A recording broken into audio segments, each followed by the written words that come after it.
بسم اللہ الرحمن الرحیم۔ السلام علیکم ورحمۃ اللہ وبرکاتہ۔ الحمد للہ وکفا وسلام علی عبادہ الذین اصطفی، اما بعد۔ سبحان ربک رب العزۃ عما یصفون وسلام علی المرسلین والحمد للہ رب العالمین۔ اللہم صل علی سیدنا محمد وعلی آل سیدنا محمد وبارک وسلم۔ رب اشرح لي صدري ويسر لي أمري واحلل عقدة من لساني يفقه قولي رب زدني علما۔ اللهم أرنا الحق حقا وارزقنا اتباعه وأرنا الباطل باطلا وارزقنا اجتنابه۔ اللہ کے حبیب صلی اللہ علیہ وآلہ وسلم کی ایک بہت خوبصورت دعا ہے، اور مسند احمد کی یہ روایت ہے۔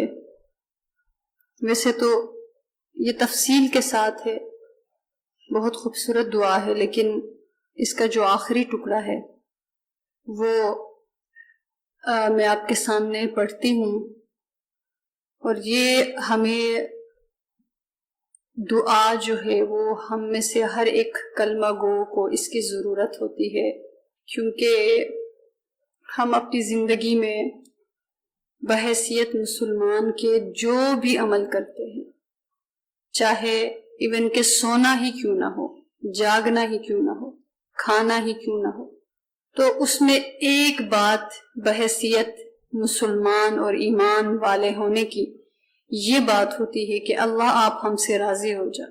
تو باقی جو صدقہ ہو گیا، زکوٰۃ ہو گئی، روزے ہو گئے، حج، عمرے، اور اسی طرح صبر کرنا، سچ بولنا، حق ادا کرنا، دیانت داری کا معاملہ کرنا، کسی کی مدد کرنا، کسی کی خدمت کرنا، کسی کے کام آنا، کسی کے لیے راستہ کھول دینا، تمام تر جتنے بھی معروف ہیں، جیسے کہ حدیث پاک میں آتا ہے نا کہ لا طاعت لمخلوق فی معصیت الخالق، کہ اللہ تعالیٰ کی مخلوق کی اطاعت میں اللہ کی نافرمانی نہیں کر سکتے، یہ ایک کسوٹی ہے۔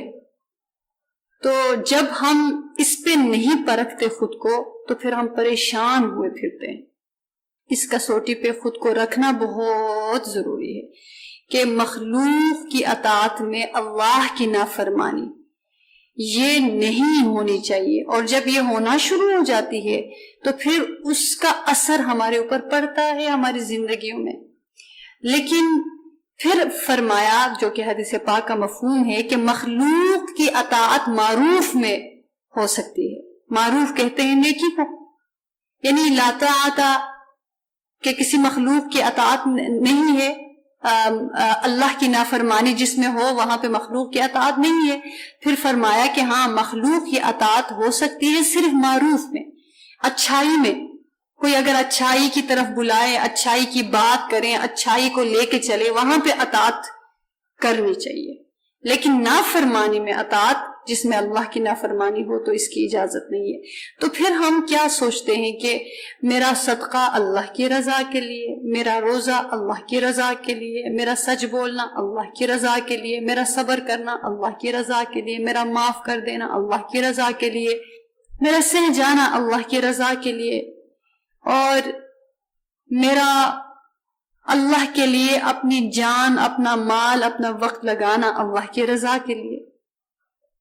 اور یہ اس قدر خوبصورت یہ سوچ ہے جو اسلام نے ہمیں دی ہے، اور بلکہ اللہ کے ہمارے پیارے رسول صلی اللہ علیہ وسلم کا ہم پر احسان عظیم کے اتنی خوبصورت بات، وہ بھی دعا کی شکل میں ہمیں سکھا گئے۔ تو جب یہ ساری چیزیں سامنے آتی ہیں تو ایک بات ہوتی ہے، اور وہ کیا بات؟ کہ اللہ کی رضا کے لیے۔ تو اس لیے یہ چیز بہت ضروری ہے کہ اس کو اللہ سے طلب بنا کر ماننا، اللہ کی رضا کو۔ اور دوسری چیز کہ بندہ اللہ کی رضا کو تو مانتا ہے، لیکن جب خود راضی نہیں ہوتا نا، وہ اللہ کو بہت دیر راضی نہیں رکھ سکتا، کہ خود راضی نہیں ہے، نہ شکراپن ہے، ہر چیز میں ناشکری، ہر عمل میں ناشکری۔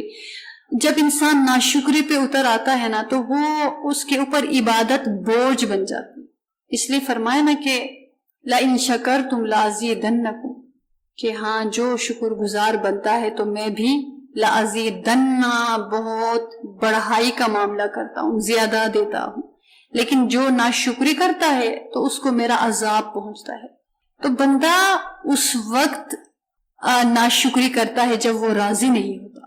یہ پکی بات ہے کہ میرے پاس 3 چیزیں ہیں، چوتھی کے لیے میں ناشکری کر رہی ہوں، ان تینوں کی، چوتھی کی وجہ سے، چوتھی نعمت نہیں ہے، ان تینوں نعمتوں کی ناشکری ہو رہی ہے۔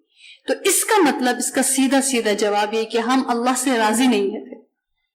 تو دونوں کام بہت ضروری ہے۔ ہم سمجھتے ہیں کہ اللہ سے بس ہم راضی ہیں، نہیں، ہم نے بھی راضی ہونا ہے نا، اللہ کو تو راضی کرنا ہے، ہم نے بھی راضی ہونا ہے، یہ دونوں لازم و ملزوم ہے۔ اگر ہم راضی نہیں ہیں، بس جی اللہ کی رضا اسی میں ہے، اللہ کی رضا اسی میں ہے، لیکن یہ کہ ہم راضی نہیں ہیں، اور جب انسان راضی نہیں ہوتا تو وہ بہت جلدی نافرمانی کرتا ہے۔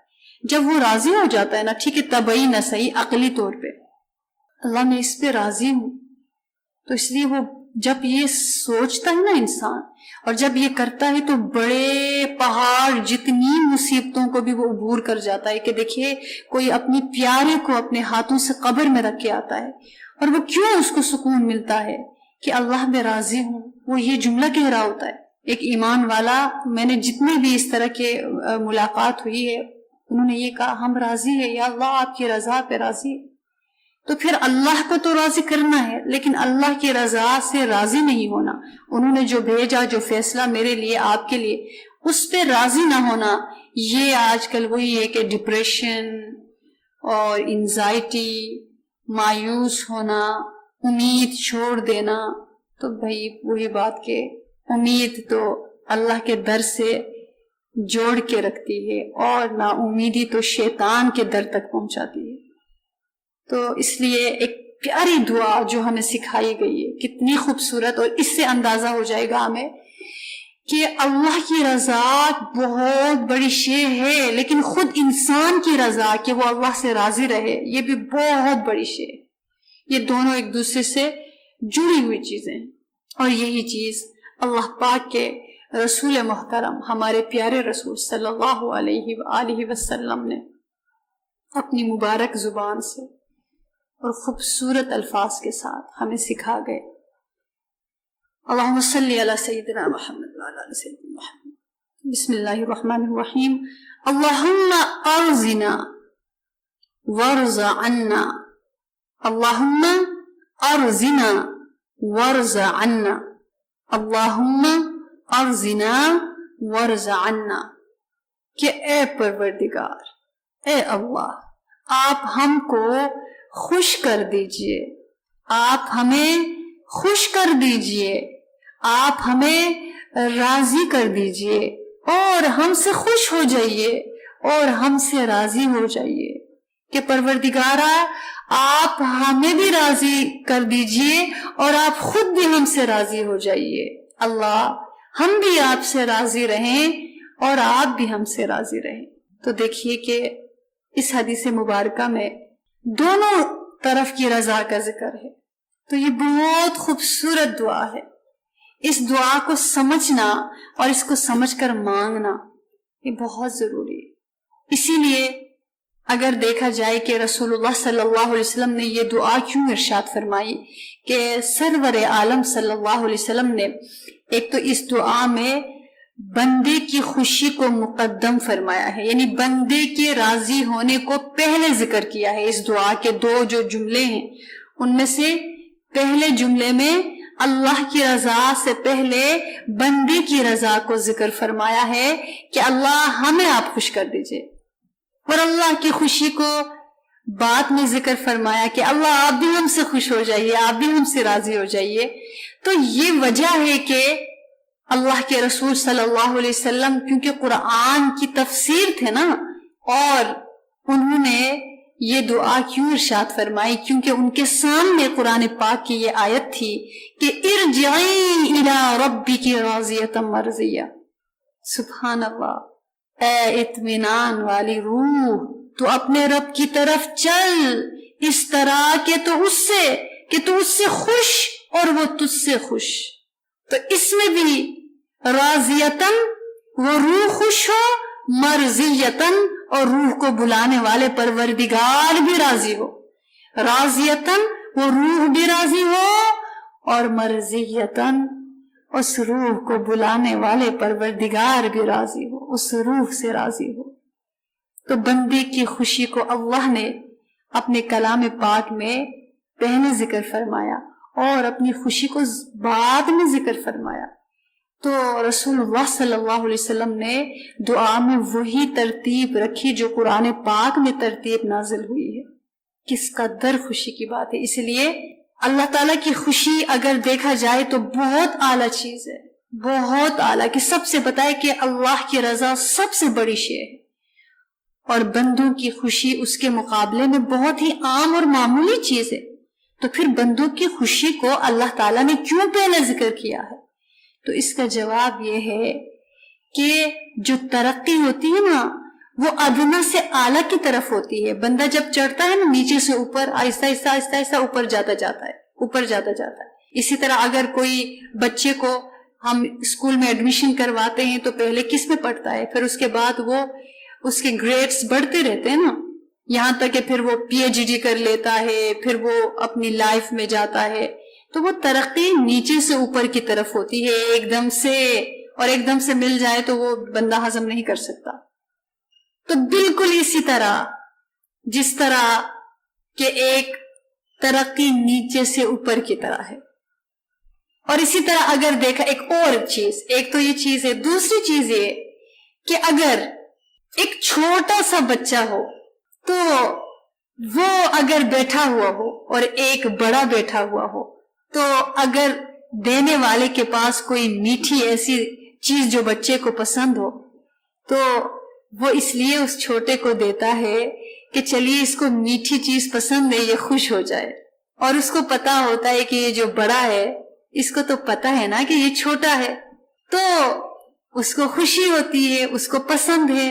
تو بالکل اسی طرح کی بات ہے کہ اللہ پاک کیونکہ اپنے بندوں سے پیار کرتے ہیں، اللہ تعالیٰ نے یہ سکھایا کہ اے روح تو راضی ہو مجھ سے اور میں بھی تم سے راضی ہوں۔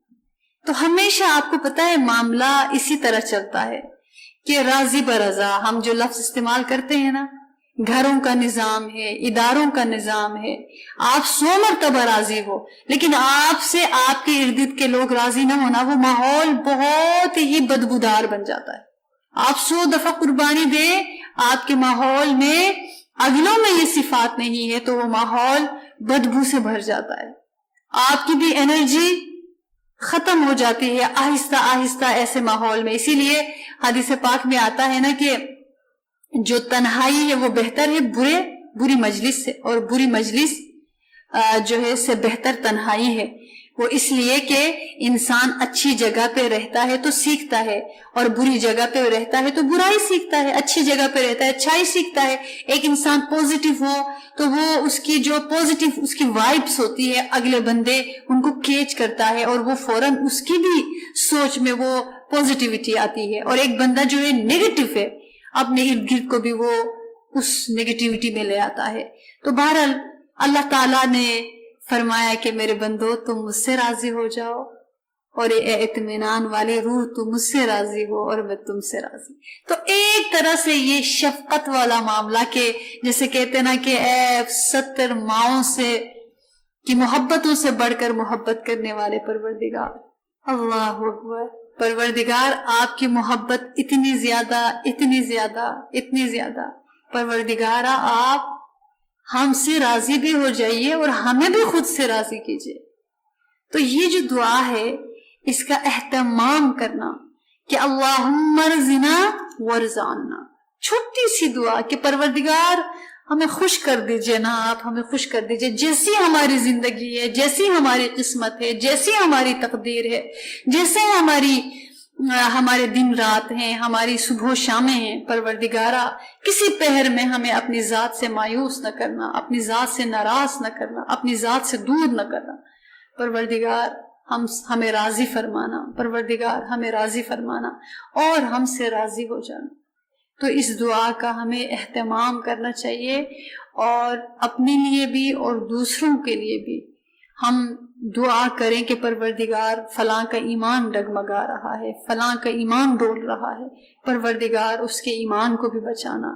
یقین جانیے گا کہ ہمیں جب کسی کے لیے مانگتے ہیں نا، ہم اللہ کے بندوں کے لیے اور ان کے مسئلوں کے لیے مانگتے ہیں، اللہ تعالیٰ ہماری دعاؤں کو خود ہمارے حق میں قبول فرماتے ہیں۔ تو اس لیے ہم اپنے لیے ہم نے جینا شروع کیا ہے، اپنی ذات کے لیے جینا شروع کیا ہے، اپنے مسئلوں کے لیے جینا شروع کیا ہے، اور یقین جانیے اس میں ہم بھول جاتے ہیں دوسروں کو، بہت زیادہ بھلا دیتے ہیں۔ ہمیں صرف اپنے غم، اپنی تکلیفیں، اپنی مصیبتیں یہی یاد ہیں، لیکن اپنے علاوہ کسی کی کوئی خبر نہیں ہوتی۔ ہماری سب سے بڑی لڑائی یہی ہے کہ میری انا، میری ذات، میں بس یہی چلتا ہے۔ اور اللہ تعالیٰ فرماتے ہیں اس میں کو ہی تو نکالو، تم اپنے خول سے نکلو، دوسروں کے لیے جینا شروع کر دو۔ جو صلاحیت اللہ نے تمہیں دی ہے اس میں بخل نہ کرنا۔ بخیل صرف اس کو نہیں کہا جاتا جو مال نہیں دیتا، بخیل سب سے بڑا بخیل وہ ہوتا ہے جس کو اللہ نے جو دیا اس کو اس نے بانٹا نہیں، اور کئی دفعہ اس لیے نہیں بانٹا کہ میں کیوں بانٹوں، کیا میرا ہی کام ہے، میں ہی رہ گئی ہوں، اور کسی کو پتہ ہی نہیں چلتا اپنی صلاحیتوں کا، اور پوری زندگی اسی طرح گزر جاتی۔ تو اللہ رب العالمین ہر جگہ، ہر ماحول میں کچھ لوگ ایسے رکھتے ہیں کہ وہ نجات دہندہ بن جاتے ہیں، وہ امید کی کرن بن جاتے ہیں۔ تو اگر یہ لوگ 2 سے 3 ہو جائے، 4 سے 5 ہو جائے تو کس قدر ماحول میں بہتری آتی ہے۔ ہم دیکھیے، آپ یقین جانیے گا کہ یہ جو حالات ہمارے ارد گرد بنے ہوئے ہیں نا، ہمارے ملک کے، ہمارے لوگوں کو کچھ بھی سمجھ نہیں آ رہی۔ لوگ پریشان ہیں کہ ہم کیسے گزارا کریں۔ ہم لوگ جو ایک دفعہ ایک ٹائم تھا لوگ جو ہے جویلری خریدنے جاتے تھے، اب بیچنے جا رہے ہیں۔ پہلے آرام سے گھروں میں اور چیزوں کی پلاننگ ہوتی تھی، اب جو ہے یہ پلاننگ ہوتی ہے کہ یہ جو گزارا ہے اس کو کیسے کیا جائے۔ بڑوں کیونکہ ظاہر وہی چیز آ گئی کہ اپنے لیے سوچا گیا، صرف اپنے لیے سوچا گیا۔ ہمارے حکمرانوں نے، ہمارے بڑوں نے اپنے بچوں کے لیے سوچا، اپنی نسلوں کے لیے سوچا، ان کی نسلوں کے لیے سوچا۔ ظاہر ہے جس کا بچہ پوری زندگی گرمی میں سونے کا جس کو تجربہ ہی نہ ہو، وہ غریبوں کے دکھ کو کیا جانے، وہ غریبوں کے غم کو کیا جانے۔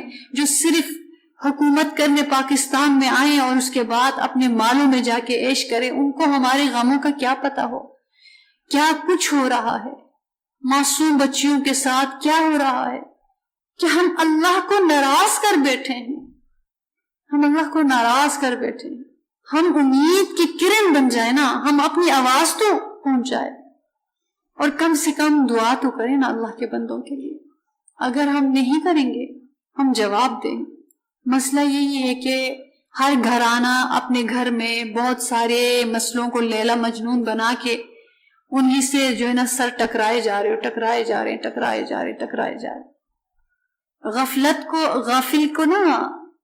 غافل کو جو سونے والا ہوتا ہے اس کو جگانے کی ضرورت ہوتی ہے، کہ اس کو کہا جاتا ہے جاگ جاؤ، اور وہ جاگ جاتا ہے۔ جاہل کو علم کی ضرورت ہوتی ہے کہ اس کے پاس علم آتا ہے نا، اس کی جہالت دور ہو جاتی ہے، اور غافل کو یاد دہانی کی ضرورت ہوتی ہے۔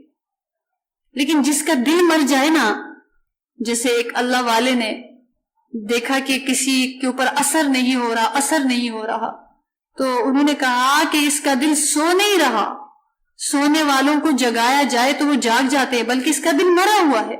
تو جب ہمارے دل مر جاتے ہیں نا، ہم نہیں جاگ سکتے پھر، اور جب نہیں جاگ سکتے نا تو ہم کسی کی اصلاح تو چھوڑے، ہم اپنی اصلاح نہیں کر سکتے، پھر ہم اپنی اصلاح نہیں کر سکتے، ہم کسی اور کی کیا اصلاح کریں گے۔ مسئلہ یہاں یہ آ گیا۔ اب دیکھیے نا کہ یہ ایک پچھلے دنوں ایک بات چل رہی تھی نا، کہ جب پیروں کے گھروں میں 10 سال کی بچیوں سے ریپ ہو جائے، اور جب ججز کے گھروں میں بچیوں کے ساتھ ریپ ہو اور پھر انصاف نہ ہو، تو پھر ہم سب کو مل کر توبہ کرنے کی ضرورت ہے۔ جب وہاں سے انصاف، جب ایک جج کے گھر میں ایک بچی کو نشانہ بنایا جاتا ہے، اس کو انصاف اس کے ساتھ نہ ہو، اور جب ایک نام نہاد دین کے بڑے ان کے گھروں میں معصوم بچیوں کے ساتھ زیادتی اور ظلم ہو، اور اسی طرح وہ مر جائے تو پھر نا ہم سب کو اجتماعی طور پر توبہ کرنے کی ضرورت ہے. پھر وہاں پہ اللہ نہیں دیکھتے کہ یہاں پہ جو ہے یہ گناہگار ہے، ان کو میں نے دبوچنا ہے، یہ نیکوکار ہے، ان کو میں نے ترقی دینا ہے. پھر اللہ تعالیٰ ایسی بستیوں میں سب کو ڈبو دیتے ہیں. پہلے تو سیلاب کے عذاب اور طوفان کے اور آسمان سے پتھر گرنے کے عذاب آتے تھے نا. اب کیا عذاب ہے؟ ہمارے دل پتھر ہو جائیں گے، ہمارے دل پتھر ہو جائیں گے.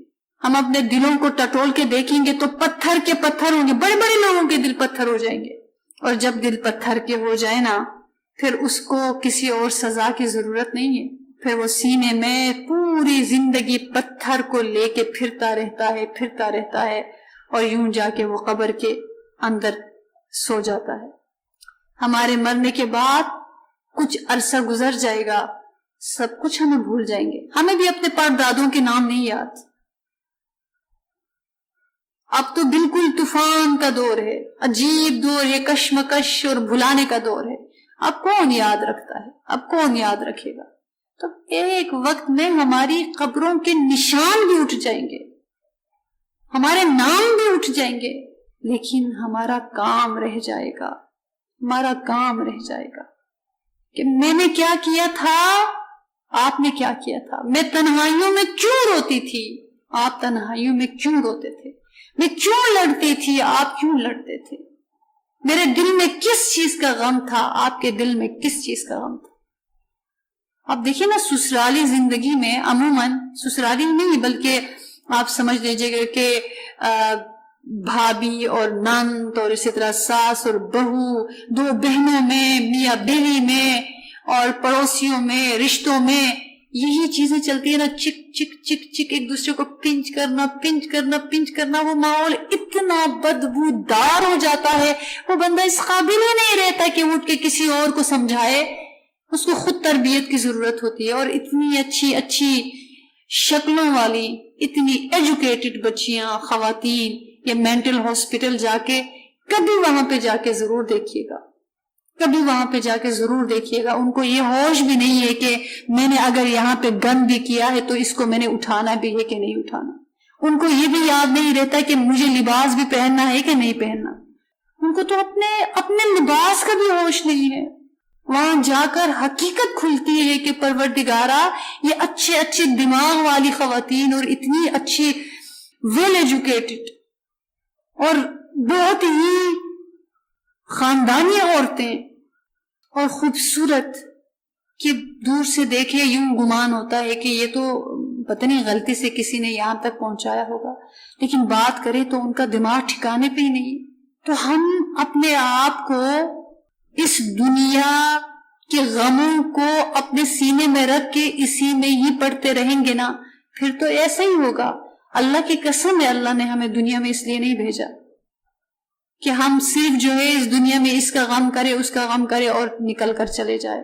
اللہ تعالیٰ نے اس دنیا میں ہمیں بھیجا ہے اللہ کے بندوں کو اللہ کے در سے جوڑنے کے لیے.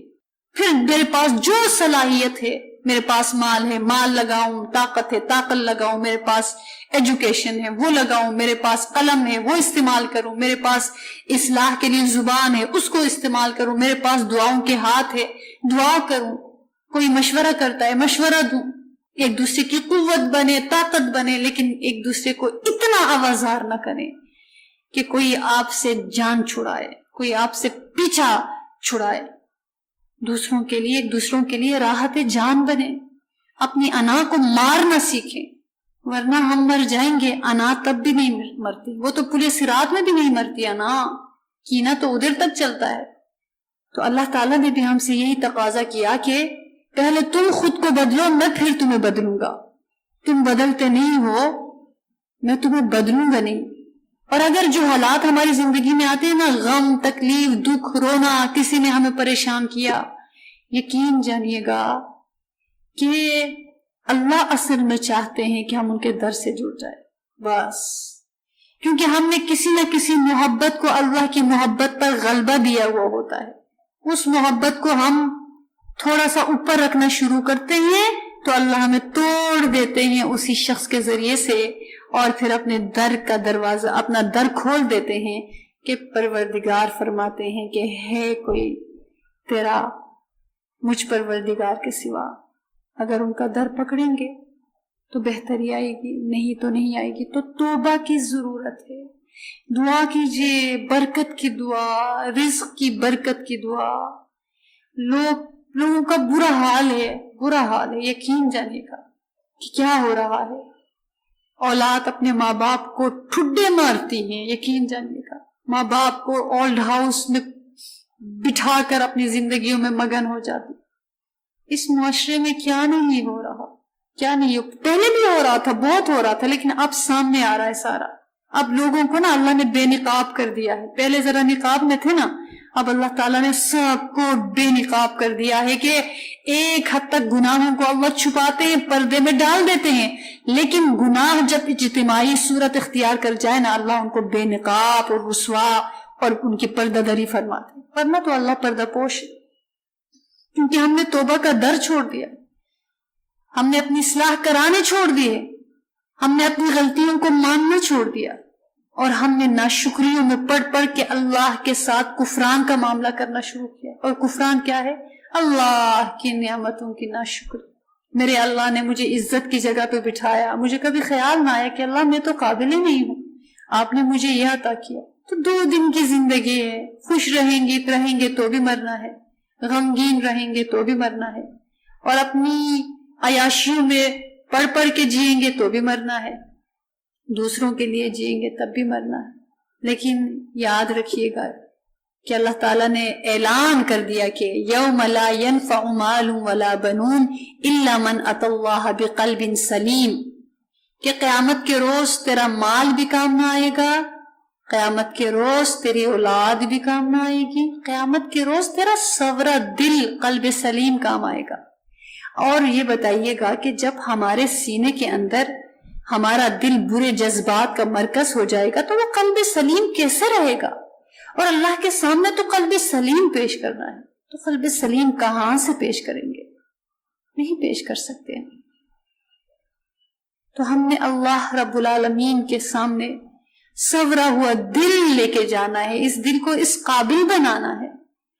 آئیے ہم ایک دوسرے کا بازو بنے، کسی اچھے کوس پہ کام کرے، کسی اچھے راستے پہ اکٹھے چلے، ایک دوسرے کے لیے راستے کے روڑے ہٹائیں، اور ایک دوسرے کو منزل تک پہنچانے کے لیے ایک دوسرے کے مددگار بنے.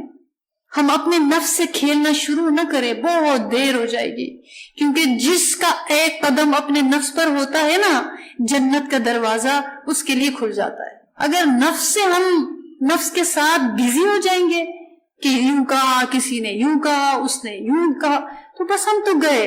وہ ٹائم اگر ہم اللہ کی محبت کو سوچنے کے اوپر لگائیں، رسول اللہ صلی اللہ علیہ وسلم کی محبت کو سوچنے پہ لگائیں، ان کی تعریف کریں، ان کی مدح سرائی کریں، اللہ کے کلام کو کھول کر ایک آیت پہ غور کریں، اپنی اصلاح کی نیت سے کسی جگہ بیٹھ کے کوئی ایک لفظ سنیں، ہماری اصلاح ہو جاتی ہے. لیکن اس کے لیے کرنا پڑتا ہے. میں نے ذکر کیا تھا کہ میرے اندر یہ دین کی طرف شروع میں ایک عمل تھا جس کو میں چھوڑ نہیں پا رہی تھی، اور وہ مجھے ہمیشہ، وہ جو اندر سے مجھے تکلیف ہوتی تھی کہ یہ عمل میرے سے دور نہیں ہو رہا، کیا میں کروں آخر. اور جب بھی جو ہے غفلت سے مجھ سے وہ عمل ہو جاتا تھا، لیکن یہ کہ مجھے بہت تکلیف ہوتی تھی. میں ہمیشہ خود کو اس کے اوپر کوستی تھی کہ پروردگارا کیوں ایسا کیوں. اور یقین جانیے گا کہ ایک دن میں اٹھی اور اللہ کا کلام میں نے نکال کے کھول دیا، اور میں نے کہا کہ پروردگار آپ نے یہاں میری اصلاح فرمانی ہے، اللہ میری اصلاح فرمانی، اللہ تعالیٰ مجھے آپ میری رہنمائی فرما. اور یقین جانیے گا کہ میں نے ایسے آیت کھولی نا، وَالَّذِينَ جَاهَدُوا فِينَا لَنَهْدِيَنَّهُمْ سُبُلَنَا وَالَّذِينَ جَاهَدُوا فِينَا لَنَهْدِيَنَّهُمْ سُبُلَنَا. جو مشقت اٹھاتے ہیں میری راہوں میں، جو مشقت اور تکلیف برداشت کرتے ہیں میرے راستے میں، جو مشقت اٹھاتے ہیں، جو سہ جاتے ہیں، جو ٹک جاتے ہیں، پھر بھی احسان نہیں جتلاتے. لَنَهْدِيَنَّهُمْ سُبُلَنَا، میں ضرور ان کو ہدایت کی راہوں پر چلاؤں گا، لیکن اس سے پہلے مشقت مانگی گئی ہے. ایسے نہیں ہمیں نرم بستروں پہ بیٹھ کے ہدایت مل جاتی، پہلے بتایا کہ دل کو چیر دو، دل پر چھری چلاؤ، پھر میں نے اللہ تعالیٰ نے فرمایا یہ میں گارنٹی دیتا ہوں، لَنَهْدِيَنَّهُمْ سُبُلَنَا، لیکن وَالَّذِينَ جَاهَدُوا فِينَا پہلے ہے کہ جہاد کرو، جہاد میں تلوار چلتی ہے، تلوار گرتی ہے، جسم کے ٹکڑے ہو جاتے ہیں، اور یہاں پہ دل کے ٹکڑے ہو جاتے ہیں نا، لَنَهْدِيَنَّهُمْ سُبُلَنَا، تو اس لیے پہلے مشقت ہے پھر انعام ہے، پہلے تھکاوٹ ہے پھر دیکھیے نا، پیاس کا مزہ ہی تب ہے جب گرمی لگے، برف باری میں کون پانی پینا پسند کرتا ہے؟ آگ کا مزہ تب آتا ہے نا جب برف باری ہو رہی ہو، جولائی کی گرمی میں کس کو جو ہے آگ پسند آتی ہے؟ تو ظاہر ہے بالکل جب مشقت اٹھائیں گے اور انعام ملے گا، اس انعام کا تو مزہ کیا ہی، سبحان اللہ، کیا ہی مزہ ہے اس انعام کا۔ تو آئیے ہم اللہ سے وہ انعام طلب کریں، اللہ کو راضی کریں اور اللہ سے راضی ہو جائیں۔ یہ دو چیزیں نا، راضی کرنا اور راضی ہونا۔ تو سمجھ لیجئے گا کہ والذین جاہدوا فینا لنہدینہم سبلنا، تو والذین جاہدوا فینا مطلب ہم نے راضی ہونا، اور راضی ہونے کے لیے دلوں کو چیرنا ہوتا ہے، اور لنہدینہم سبلنا ورزاننا، اللہ راضی ہے تو ہدایت کی راستوں کو کھول دیں گے۔ اور الحمدللہ الحمدللہ اللہ پاک میں اس کو بہت پڑھتی گئی، سوچتی گئی، میرے پروردگار نے اس عمل کی نفرت میرے اندر ڈال دی کہ میں ایسا تھا کہ اس چیز کی نفرت تھی میرے اندر۔ تو اس لیے ہم سارے خطاؤں کے پتلے ہوتے ہیں، گناہوں کا مرکز ہمارے اندر ہوتا ہے، لیکن اللہ نے توبہ کا در دیا ہے، اس لیے ہم نے اللہ سے جڑنا ہے، اللہ سے مانگنا ہے۔ تو اللہ رب العالمین ہمیں اپنی اصلاح کی توفیق عطا فرمائے۔ وآخر دعوانا الحمدللہ رب العالمین۔